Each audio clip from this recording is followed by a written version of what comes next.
Get any water? It's hot in here tonight. Very hot in here tonight. We're just waiting for the letters. Ash, anytime you're ready, I'll have the letters. Thank you very much. Thank you, sir. Very good. And my phone? No, that's not part of the lineup. Never mind. First letter tonight. She really is a nutcase, going to the point of texting me photos of her having sex. Nice girl. Second letter tonight. Good start to the show, that one. Second letter tonight. I'd much rather try and change my mum. Maybe even build a better relationship with her, just to change the tone of things. And the final letter tonight.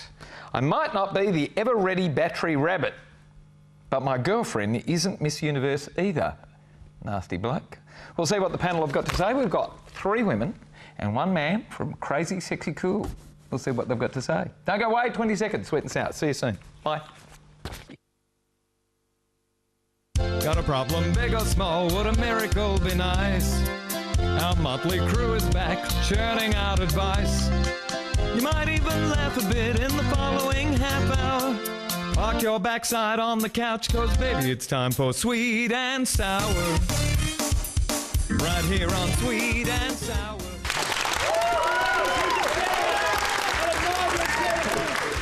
Good evening, everyone. Welcome to Sweet and Sour. Gary Mitchell with you for the next fun-filled half an hour with the gang from Crazy Sexy Cool. First up, hello, Korum.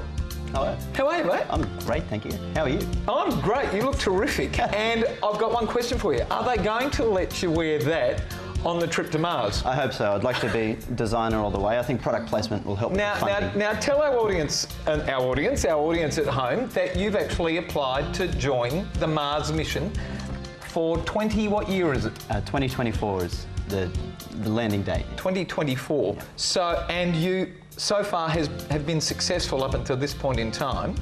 Yes. In selection, and out of how many?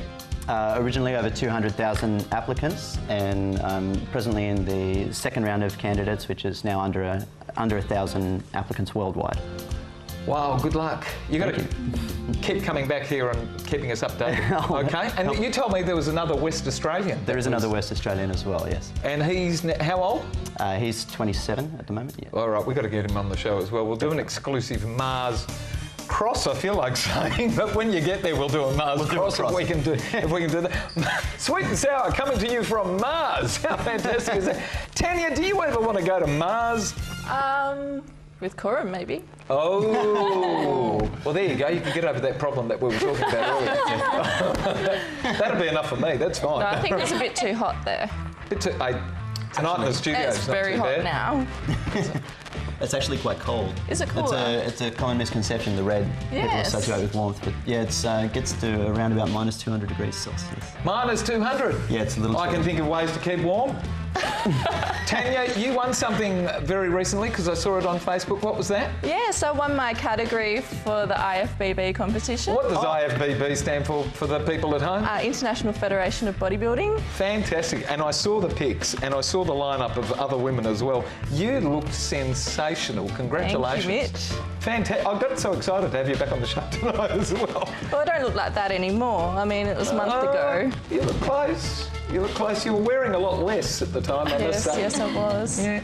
Now, Yvonne, you've won something recently too. Yes, actually, I was very, very fortunate on Saturday night to be placed as a national finalist in the Miss Humanity competition pageant, actually, yeah. It sounds fantastic. What's the Miss Humanity? So Miss Humanity is a pageant which focuses more on doing charity work and being an active citizen and things like that, and yeah, more humanitarian work. How many more heats do you have to go through? Well, that was the last for the state final, and there is the national final, and that's it. Wow. So that'll be in Melbourne in 4 weeks. Keep us posted. I will, definitely. Thank you. Brittany, welcome to the show for the first time. How are you? Not too bad. You used to be a croupier. I did. Oh, the guys would have thought they'd had great luck being at your table. What were you dealing? I dealt pretty much all the games except for roulette. Good. I hate roulette. I never win at roulette. Blackjack? Blackjack I My dealt. favourite. Your favourite? Baccarat's probably my favourite. Baccarat. Okay, can't play Baccarat either. Never mind. Here we go. Do you have a look at the letters? Yes. Okay. In a word? Interesting. That's the word we're always looking for. Here we go. First letter tonight. Dear panellists, short of losing my cool and ending up in prison, how do I deal with my ex-girlfriend? She's become a real liability and a fair dinkum pain in the bum. We broke up about 3 months ago and she's harassed me ever since. And she's been nasty about it. I've had rubbish thrown across my front lawn, mud poured into my letterbox, and my car has been pelted with eggs. When the constant silent phone calls started a week ago at all hours of the night, it aggravated me so much that I'm now determined to do something. But what is it there that I can do? Do you think dumping a load of manure on her driveway would scare her off? Or should I ask one of my mates to warn her off? She really is a nutcase, going to the point of texting me photos of having sex with other men. Now, I admit I wasn't the most supportive of boyfriends. We went out for 3 years and broke up because I was honest and expressed I wanted to stray and sleep with other women. She dumped me immediately, and just as immediately the harassment started. I want to throttle her, but what do I do here, please? Stuart of Crow's Nest in New South Wales. Yvonne, what do you do with a strange, loopy woman? Well, Stuart, 2 words: restraining order.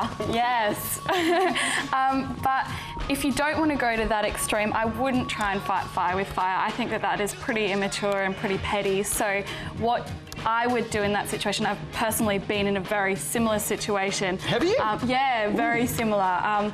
And I was just very nice to the guy, and I tried to meet all of his needs because all he really wanted was to not feel like he was rejected. So I actually tried to befriend him, and that worked really well, and he stopped being creepy and crazy. So is that the bloke who rang me 35 times? That was the guy. Yvonne's Yeah. coming on the show tonight. That was the one. Look after her or else. Yeah, that is the guy. And he said if you come near her, Yep. So yeah, that's my advice, Stuart. Oh, okay. All right, tell me, have you been in this situation before, Brittany? Can't say I have, but I've got a pretty good one. I would post these pictures of her having sex with other men on Facebook. Oh, we like that. That would warn her off. That would scare her off, I think. Scandalous. Korum wants you to do that too. Yeah. That's great. Imagine the likes on Facebook. That would go right through. You're allowed to do that on Facebook? No. Maybe Well, where would you post them? on the internet. Just send them out random. Yeah. What is it? Snapchat. Snapchat. To all I don't even know what Snapchat is. Is that a facility whereby you can do that? Send photos. Sure. Yeah. Everybody does that on Snapchat. Everybody does the... Yeah, I'm not with it. It's like there's another generation happening here. Okay, put them on Facebook. But that's just going to aggravate them, surely. See, I would think it would warn her off. Like, she's definitely not going to send any more photos. How do you know? She might like it. Why would she send them in the first place without thinking that there's the potential for them to go elsewhere? She would know that they potentially go elsewhere. She's emotionally upset. Yeah. Yeah. You don't know what a nutter is going to do. Never mind. Tan, what would you do here? People aren't going to like what I'm going to say. I love it already. I think Stuart, well, I think the woman's doing him a service in educating him to be more respectable to all women and to make him think twice before travelling down that path again, which I think he's going to do anyway. I still like what you've got to say. That's terrific. Yeah, he's brought it on himself. He's traumatised the woman. He's sitting there, and he says he wasn't the most supportive of Yeah, he was a boyfriends. horrible person and wasted like 3 years of her life, so he deserves it. And the only way it's going to stop is when she finds a real man. Whoa. There you go. So Stuart's job should be to go out and find her a real man. All right, Korum, are you the real man that she's looking for? Well, maybe I can spend a little time with the ex-girlfriend. You're going to need to find a lot of ex-girlfriends before you go to Mars, mate. I think Stuart, definitely this is a big cry for attention. She's probably, like Yvonne said, feeling very, very rejected, and she wants to feel wanted again, and her behaviour represents that. But I think that, I just want to get deep for a moment. I think that actually might stem from a deeper problem that a lot of younger people have now in the information age, where we're so saturated by information noise that people feel like they have to be outrageous to get noticed. But it's true. You do. Well, even old people are having to be outrageous to be noticed. I've noticed. Well. There you go. True. I think there might be something in there. But you have to take it to extremes. Definitely. But again, I don't think Stuart should react like some of the girls were saying. It doesn't need to be fed. Don't react. All right, quick vote. Those who say do not react, raise your right hand. 2, 3. Oh, I'm outnumbered. Oh, this one's a reactor. All right, we got to go. We're going to talk about it during the break. When we come back, we're going to be talking about whether you stay at home or whether you move out. Don't go away. More of Sweet and Sour coming up. See you soon.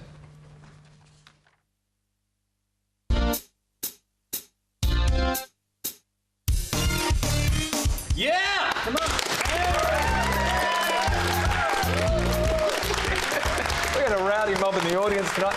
If you'd like to send us a letter, please send it to this address on the screen that's appearing right now. There it is, letters@sweetandsour.net.au. And you can also have a look at our website, which is www.sweetandsour.net.au. We've also got Facebook now, and you can look us up there. And give us a tweet as well. I don't know who responds because it ain't me, but one of our crew will, and there it is. Tweet at Sweet and Sour TV. And for everyone who does send us a letter, we're going to send you to the movies, courtesy of Natalie Cameron and NRC Communications. And there it is, The Other Women, starring Cameron Diaz. Terrific. And here we go, letter 2, coming to us from Crystal of Mitcham in South Australia. Hey panel, I'm 20 and I'm sick of living at home, but I'm too broke to move out. I've had enough of mum. All she does is nag me and tell me I can't do anything right. If I say anything, it turns into a big fight. My dad is no help at all. He just keeps out of it. I have to do a lot of the housework. She just nags me when I go out with my friends to relax. She caught me smoking pot once, and now she's so suspicious of everything. She goes through all my things in my bedroom, and she secretly checks my bag when I come home from a day at uni. How do I change her attitude? I can't take much more, and I don't want to be here financially, but I have to. I moved out and shared a while ago, but it didn't work, and I had to move home after about 5 months. I'd much rather try and change my mum, maybe even build a better relationship with her and stick out my uni days at home, but I just don't know how to do any of that. As we said, Crystal, and we're going first to you, Korum. I think Crystal might be suffering from a little bit of pot-induced paranoia, possibly. No, it's... I know it's tough when you're young. We all sort of feel the same, like we're constricted and we've got overbearing parents and too many rules. Isn't it? It is fairly normal. And Crystal, I promise you, when you get older and you're fending entirely for yourself, you will absolutely remember those days as bliss where you didn't have to pay rent and there was food in the cupboard and all of these things weren't a major concern for you anymore. Yeah, be far more appreciative as you get older. Definitely. You might be a mum yourself one day, so maybe just put yourself in your mum's shoes and try and understand how much she worries and how much she probably cares about you, which is why she's trying to help you. What a lovely thing to say. Tan, do you concur here? Well, Crystal sounds like a whinging, immature stoner. Generation Y. Oh my God, she's 20 years old and she's like she thinks that she's going to change her mother. She needs to change, I think. Have any of you guys seen that program on TV where it's taken a cohort of teenagers and early 20-year-olds and put them to work and they've got them in a house? It's not Big Brother, but it's something like that. It's amazing. And I sit there going, Generation Y's are all like this. Do they all think like this? And they all have that expectation. They do. That, you know, the world belongs to me, which it does, but they don't have to do anything. They don't have to be responsible. You have to seize it. Oh, yeah. And is it rubbing you up that way as well? Oh, yeah. There's people in worse situations than her. Agreed. It's not too bad living with your mum, is it, Brittany? No, I still live at home and Good for you. I have a great time. Me and my mum are like best friends. Though. Do you do a lot of chores and things? Well, I do, because I don't pay board, so I think it's only fair that you help out around the house. I think that's something maybe you shouldn't be so hard on your mum about. How does she build a relationship? Tell them everything. Oh, is that how you I build a grew up relationship? telling my mum everything when I was going to parties to get wasted, when I had smoked weed, and honestly, it just establishes such a great trust. So that's what I would do. Be honest. Depends on the parent, surely. Yeah. No, but you're certainly going to find out your boundaries, aren't you? Your parent is certainly going to jump up and It'll down. stop her sneaking in your bag. Yeah, when she doesn't have to. Have a look.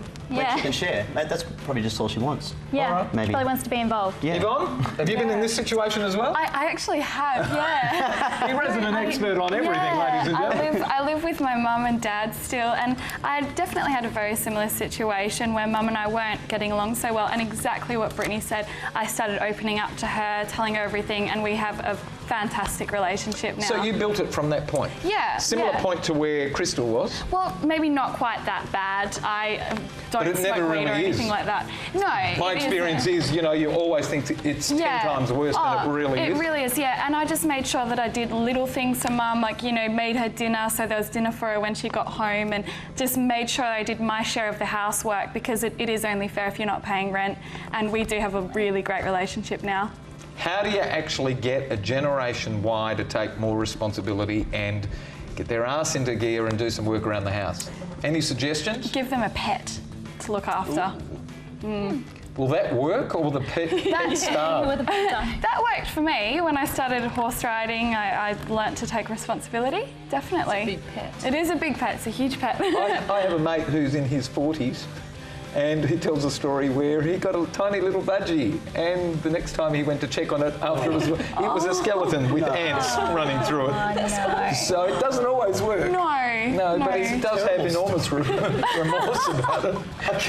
Well, it's changed him in the long run. It has. Maybe not at the time. Hope he doesn't treat his wife like that. Anyway, when we come back, we're going to talk about what advertising does to men and how it makes them feel. When we come back, more of Sweat's Hour. Don't go away. See you soon. Bye for now. Your life is a mess, and you haven't sent us a letter yet. We're waiting for you. Write to us. It's fabulous. And you get a pair of glasses sometimes.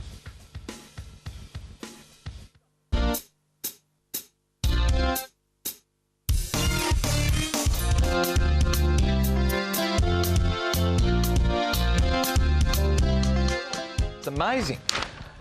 Welcome back. Hello, panellists. It's getting so a poor man can't avoid being accosted by ads, slapping males in the face, offering them penis enlargements, Viagra, performing enhancing techniques, nasal sprays that give you a raise, and so on in emails, websites, magazines, and TV. It's everywhere. And enough is enough. I now understand the pressure women face to be forever thin and beautiful. I take offence to the insinuation that women won't like me if I can't go all night. I'm an older man. Why can't I be allowed to age gracefully? I might not be the ever-ready battery rabbit, but my girlfriend isn't Miss Universe either, and I think we love and respect each other. But I feel she's not satisfied with me because all of this negative advertising on male performance, all of this is negative advertising on male performance. Surely these ads cause more performance anxiety in men. What do women do to cope with the pressure of having to be a Miranda Kerr equivalent? Michael of Highgate in WA. Brittany, what do you do with the pressure of having to be a Miranda Kerr equivalent? It's easy for you, you're close. Oh, please. If not better than. Well, I just can't get past this, my girlfriend isn't Miss Universe either. I would die if my boyfriend wrote something like that. I think no matter what... Your boyfriend wouldn't write that, honey. I don't think it matters what you look like. I think to your partner, you should be their Miss Universe, so... Easy for you to say. Didn't like that comment. Can't get past it. Didn't like the bloke? No. Okay, but he's got performance anxiety issues because he says that the world is to blame. Well, see, those ads have no effect on my mindset whatsoever, so I don't know if you don't have performance issues. Yvonne, got any performance issues that you want to tell us about? No, not so many. But What's happening here? I love this letter. I really do, because I think it really does just show that you can empathise and understand the pressures that women face every single day to look a certain way, and I just think that's brilliant. To be honest, you don't have to buy into any of that stuff. No, you don't. You really don't. But I guess it's drilled into you every single day. I think that you should just be confident in yourself, and as long as you're happy and healthy, it's a confidence issue. It is. And as long as you and your partner are happy with each other, then that's fine. And I don't think there should be any problem, and you shouldn't get sucked into it because it's just... He's feeling the pressure, though. So, you know, what does he do? Go on a confidence building course or something? I don't know. He could go, if he was really concerned, he could improve his health and fitness, because I'm sure that would improve stamina in the bedroom. Diet, health, fitness. Yeah, exactly. And it will improve your overall everything as well, mindset, happiness. So, yeah. Or you could just take the performance enhancer. Just take all the crap they're throwing at you, mate. Yeah. All right. Korum, what do you do to avoid all of this stuff? It's definitely, like Yvonne was saying, it's up to the individual to react or not to react to this information. It's within their power to make the decision to be influenced by it or to have enough trust and confidence in themselves. All right, bloke to bloke, why does a fella actually succumb to all that advertising then? If you're constantly bombarded by it, and it might start to eat away at you, and you start to feel like maybe it's an avid suggestion. Okay. Have you got any little secrets hidden in the vanity cabinet at home or anything like that? Have you succumbed at all? Health and wellness is the key, and your body will perform as best as it can if health and wellness, you Michael. have it in the right state. Look at Korum, health and wellness. I think he said something really nice just after the Miss Universe comment, which could be a bit negative, but he did say that I think we love and respect each other, and I think, Michael, you really need to focus on that if you two are happy together and you support each other, and it doesn't matter what the rest of the world is doing, it's all about you two. He doesn't see his missus as Miss Universe either. Why is that, Tam? I don't know, I just think he's an idiot. Yeah, I agree. I really don't like him anymore. Michael? Yeah, well, I just think that if she is unsatisfied with him, it's not because he can't go all night. Do you think there's pressure coming from her? Do you think that might be the case? I just think he's insecure. Boys are so insecure. He sounds very insecure. Oh, yeah. When you're succumbing to this sort of commercialism, you're insecure. I think it's really good that you know, that's happening to the guys. Yeah, I understand. Kind of like puts it down to our level, and then it empowers Coming the from women. a Miss Universe and a bodybuilder, and you know, she's won all of her heats and all that sort of thing. Yeah, easy for you to say, mate. Yeah, so I just think that you know, he probably needs to up his game. So to speak. Very good. All right, do you like this letter to give away the pair of limited edition sunnies courtesy of Ellis and Aussie Opticals, or do you like another one? Which one do you like? Which Yeah, of I the like letters? Michael's letter. You he like needs Michael's? some sunglasses. Okay, yeah. He to obviously hide. doesn't think his woman is Miss Universe or anything. Yeah, he Maybe probably some needs rose-coloured glasses. Rose-coloured glasses. Korum, do you like this letter? I do. This is my favourite. I like where Michael's coming from and bringing up that comparison between men and women. Brittany? Well, I didn't agree, but I'm overruled, so. Well, no, you're not. You've only got 2 so far. 3. Okay, Yvonne, which letter do you like? Yeah, letter 3. You like it? Well, favourite. you are overruled now. Sorry, love. There you go. Coming out to Michael of Highgate in Western Australia, which is terrific because we get to save on postage. That's great. A pair of limited edition sunnies, courtesy of Ellis. We've got to disappear. Crew, lovely to have you on the panel. Crazy, Sexy, Cool is doing a great job fielding new people. What have you got coming up for CFC? Oh, I think Miss Sunset Coast, I'm doing a heap for that. Ooh. Yeah. When's that? May 9th. May 9th? Okay. What are you doing? Well, I'm not doing anything with CSC at the moment, but you're doing Miss Humanity, yeah. You've got Miss Humanity. Any other heats for... Probably up in September, but I'm doing a parade for CSC after a few years off. Yeah, you have. You've had a bit of a break, haven't you? Yeah. Good I'm for getting you. old. Korum, what do you do for CFC? With CSC, a little bit of local stuff, but mostly focused on training for Mars. Training for Mars. You're a bit of a local actor too, as well. Yeah, I've had some time to whispers. time. Thank all of our wonderful panellists for being here tonight. Thank all of our terrific crew as well, because it's bloody hot in here tonight. They've put up with a lot. And thanks for having us at home tonight, Australia. Good night, everyone. Bye-bye.